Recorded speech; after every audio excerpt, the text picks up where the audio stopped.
Welcome to Most Loved Wrestling, the place where wrestling is most loved. Another great episode of Monday Night Raw. A lot happened, a lot we got to get into and unpack. Then we got to get into them MVPs. But before we do that, can you put a like on this video, subscribe to my bullshit, and hit the notification bell? It helps with the algorithm. So if you like what I'm doing and believe that the world deserves to bear witness, then this is how you can make it happen. So as per usual, we're going to start with the matches. Chad Gable twists the mask of Rey Mysterio to assist the Creed brothers in victory over the LWO. This week is Sheamus interfering in Ludwig Kaiser's match with Bron Breakker to make it a no contest. The Judgment Day, by hook or crook, retain their tag team championships against the War Raiders. The Alpha Academy somehow beat the New Day, and Bianca Belair secures the advantage for her team in War Games by defeating Nia Jax. Other developments: the Ring General Gunther has not been himself since losing to Cody Rhodes at Crown Jewel, and that's exactly what Jackie Redmond asked the World Heavyweight Champion about in an interview. She wanted to know what's his response to what Damien has been saying about his aura fading. Before he even gets a chance to answer, Damian Priest interrupts.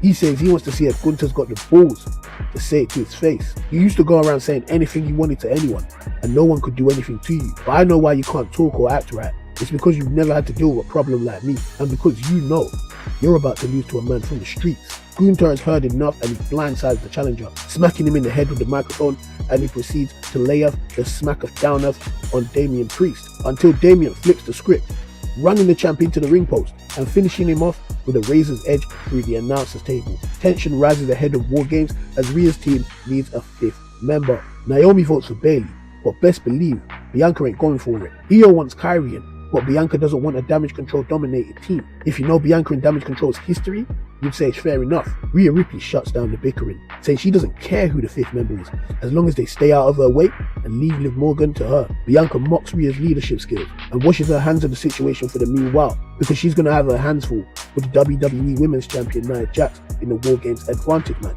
In the Judgment Day Clubhouse, the Judgment Day also have their focus on the War Games Advantage, as well as their tag team title defense against the War Raiders. Finn is still persisting on shading Dirty Dom by low-key but high-key blaming them for Damian Priest fighting for the World Heavyweight Championship at Survivor Series. Whilst he gives a speech about team effort and says there's no leaders in the club, he wants to get it across that if you listen to Finn, we will be one big, happy, successful family. And the former leader of the Judgment Day, R-Truth, he isn't allowing Finn to come over for Thanksgiving. Back to the women's War Game Advantage, all members of War Games are banned from ringside, and things were looking bleak for Bianca until her nemesis, but best friend of Naomi, Bayley, assisted her to get the victory, and with it, the advantage for her team in War Games. After Sheamus forces the no contest in Bron and Ludwig Kaiser's match, all three of these men were trying to brawl it out till the sun came up. But Adam Pearce has a show to run, and he has no time for that shit at all. So if they want to fight, they can fight, but they're going to do it at Survivor Series. It's going to be Sheamus versus Ludwig Kaiser versus Bron Breakker for the Intercontinental Championship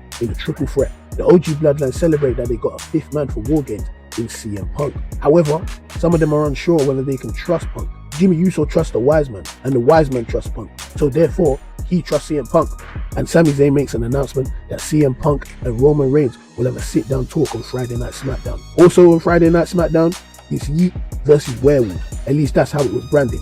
Jey Uso versus Jacob Fatu in a War Games Advantage match. Solo has a message for Roman and his bloodline. He says, "You got me last week. You had the Wise Man, you got Punk on your side, you caught me off guard, you had a good one. You had one good one, but you would never get me again. You got 4 men on your side. It wouldn't matter if you had 100, you still wouldn't have the advantage, because I acknowledge my bloodline over yours." Next week on Raw, we got the 10-year anniversary of the New Day, with the way these guys just aired it out after they somehow got squashed by Tozawa. I don't know what won for them. Kofi talks about him giving Woods his IC Championship match and fluttering his cape in the wind when he was king of the ring, only for him to go and fumble the bag on both occasions. About him and E, don't let Xavier call any of the plays because he's way too reckless out there and he takes unnecessary risks. How he was never able to win a singles title, let alone hold a world championship like himself and Big E, because he just isn't good enough. Xavier goes low. He says Kofi's chest is all types of fucked up, and if the Ring General Gunther chopped it, it's curtains. Okay, no, he never said any of that. That never happened. But he should have. He would have only been saying what we was all thinking. But what Xavier did say, he says Kofi was wrestling like garbage out there. And you say how I'm not good enough to be a champion, but I've been good enough to take beatings for you. How it was him, Big E and the fans that created Kofi Mania, handed it to Kofi to run with, and that he would have never being champion without him, and how Kofi pissed the WWE Championship down the toilet in 6 seconds against Brock Lesnar. Fortunately, they did not come to blows, but they will see each other next week at the reunion. Sorry, nope, it's an anniversary. There is actually a big difference. Someone should tell Kofi that. The Miz gives word to the final testicle that the Wyatts have arrived, and Karrion wants to go after them.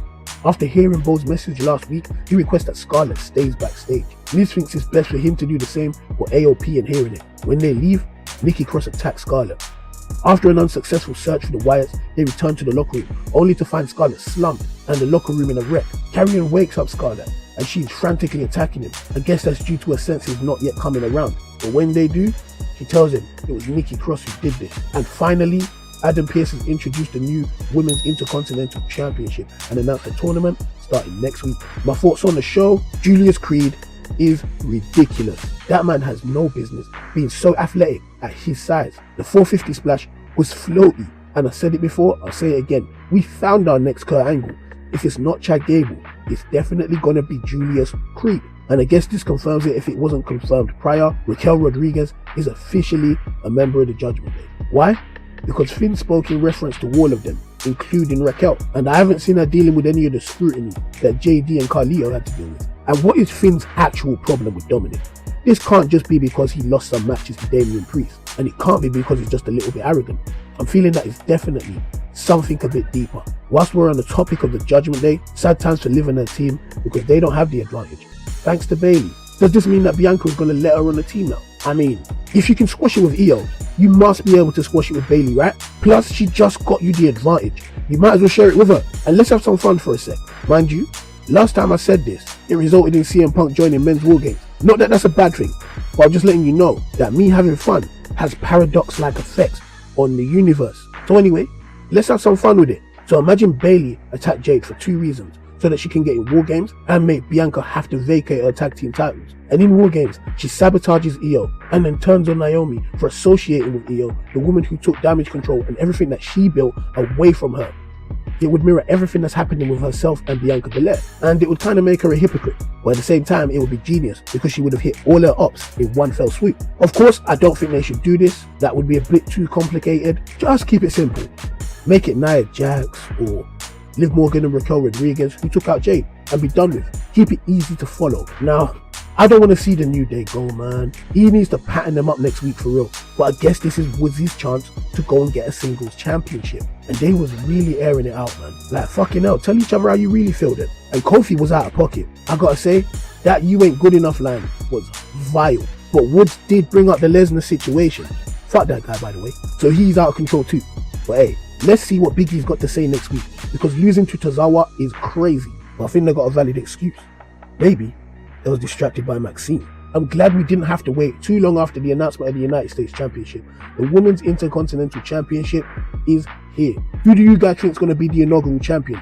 Leave that in the comments. Myself, I'm praying for Dakota Kai or Lara Valkyria. Well, let's take a step to deep what's going on in the WWE. For the first time in the history of this company, we have a complete women's division. Now, if you was watching at the times when we had to watch women compete for the Divas Championship and compete in bra and panties matches, to come all the way and arrive here at this point, as a wrestling fan, I am proud. So shout out to women's wrestling. Gunther, you've been punched up 2 weeks in a row now. You gotta make an example of Priest at Survivor Series, or it's not gonna look good, bruv. It's not looking good. But as I said before, as much as I don't like Gunther looking weak, I do like nuance in people's characters. And Damian Priest and the Ring General are doing a good job of selling this rivalry to me. I feel like Gunther is gonna do something drastic to Priest at Survivor Series. And I'm talking like put him on a stretcher. Friday Night SmackDown is gonna be must see this week once again, with the advertisement of the sit down conversation between Roman Reigns and CM Punk. And you know, the tension between the two Paul Heyman guys is gonna be electric. It's like you've gone on a break with your girl, and then she starts to see her ex again, only to come back to you, and then invite that man over for dinner, Christmas dinner, you know, because the whole family's there. Plus on SmackDown, we got the men's War Game advantage match between Jey Uso and Jacob Fatu. Everybody get your black suits on. Jey Uso is gonna die on national TV in a werewolf attack for our entertainment. Can't wait. Now let's get to them MVPs. In 5th place, I'm going with Finn Balor. He's disrupting the stability in the Judgment Day, and it's clear that he considers himself to be the leader, all while saying there is no leader. And if you think about it, Finn Balor's practically the one keeping the Judgment Day stories something that fans can speculate about. Because even though they've got championships, the only thing they have is Rhea and Liv. So you gotta give a shout out to Finn Balor for creating different dynamics in the club again. Because if it weren't for him, they would be kind of dry right now in my personal opinion. Plus, he had a successful championship defense. In 4th place, I'm going with Bayley. She didn't do too much, but in the world of pro wrestling, the most interesting thing you can do is make us talk, make us speculate about what's going to happen in the following events. If you're making that rumor mill churn, if you're making us fans do mental gymnastics, then you've done your job and you belong on the MVPs list, which I feel like she achieved when she assisted Bianca and screwed Nia. In 3rd place, I'm going with Damian Priest. He keeps getting the better of the World Heavyweight Champion each and every week, and it seems like he's living in his head rent-free. As much as I don't believe that he's going to be able to dethrone the Ring General, they have done a good job in making him look threatening. Gunther can jump in from behind, face to face, or from the side. At the minute, it doesn't even matter. No matter what, Damian is going to get on his ass. And in 2nd place, I'm going with Julius Creed. This man was truly out there doing some professional wrestling tonight. I will say it again, this man is ridiculous. He seems to be able to do it all. He's a high flyer, he's a powerhouse, he's a technician. Listen, just keep putting the spotlight on this kid. And number 1, the MVPs for me, The New Day. Their segment on this episode was crazy. They aired it out and they left nothing on the table. And just 1 week before the team's anniversary, I sense a festival of friendship moment coming. And a part of me really doesn't want it, but the other part knows that it's gonna be good. It's mad to think, we had the New Day feeling like they could barely make the list a couple of months ago, but this has been a slow burn and it's finally burning bright for the New Day. Well, depending on how you're looking at it. But that's all I got for you today. Thank you for listening to my bullshit. Don't forget to leave a like. Remember to subscribe and leave your thoughts in the comment section down below.